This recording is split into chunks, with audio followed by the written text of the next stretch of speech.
You're welcome, Minister. As you know, I come from Cavan, and Cavan has one of the highest rates of suicide over the last few years. It has twice the national average, and it's very distressing that, especially among young men, that there's so many of them taking their own lives. But it does extend to men and women of all ages, unfortunately. And I do want to commend the staff within the mental health units, be it in the community or in our hospitals, but also the people who work in SOSAD and Pieta and many of our family resource centres who are providing counselling to people as well, and how some have gone to some lengths to get accreditation to do that. But we do need to build the capacity, both in our teams within the community, in our hospitals, but also supports for those organisations such as SOSAD and Pieta and our FRCs. And I suppose, I also think of families as well who've lost a loved one due to suicide. And if you lose a loved one in a sudden way, in any way, it's devastating. But I think it's even worse when it's suicide, because you're constantly ask yourself, is there something I should have said or did, or should I have noticed something? And it sometimes can lead to a further suicide. So I think, again, supports for families bereaved by suicide is extremely important, and it needs to be increased. According to the Mental Health Commission, they say an estimated 51,000 access their first mental health support through our emergency departments or through our medical wards. And I know other members have mentioned here the ED is not a suitable place. I mean, people have gone in there, we know they're very busy, and they've gone in there seeking mental health support. And because they physically don't look like they're urgent compared to maybe some other people who are waiting on services, they're often left for hours.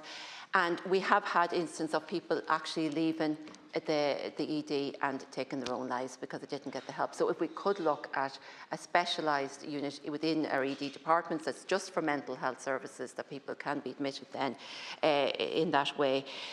People who are admitted either through the ED or otherwise through a psychiatric ward and getting the support, I've talked to a number of people who said they're almost afraid to admit that they're actually feeling well again, because they will be discharged from it, the unit, and it's extremely hard to reach out again and get back into the unit, if they do feel unwell again. Because the nature of mental health, you could be great one day and not the next day.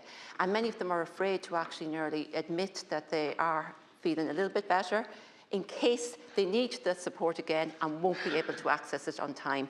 So, I mean, again, that's probably more community health, mental health teams that need to be built, so that people know they have the support there and that they can get the support when they need it in a very fast manner. Also talking to another lady who has been engaged with the mental health services in Cavan for a long time, and she has seen her consultant once. Every time she goes for an appointment, she sees a different person. And this is happening in both children and adult mental health services. So there's no consistency there. They see a person who doesn't know them, doesn't know their needs, they have to go over everything again. And when she made a complaint about this, she wasn't listened to. Then she requested a visit from her nurse, and that was refused because she'd made the complaint and told then, oh, well, if you have a problem with it, go to your service, your say. Well, I'm afraid people who've used your service, you say, do not get results, in my opinion, at all. She's also on medication for over a decade, and it hasn't been reviewed in that time. Now, people's needs change. So the medication she was prescribed 10 years ago was what she needed at that time. It may have changed now, and also to make sure that medication that you're prescribed for something else, that you look at the whole overall picture, that all medications are not doing damage together, that shouldn't be given at the same time.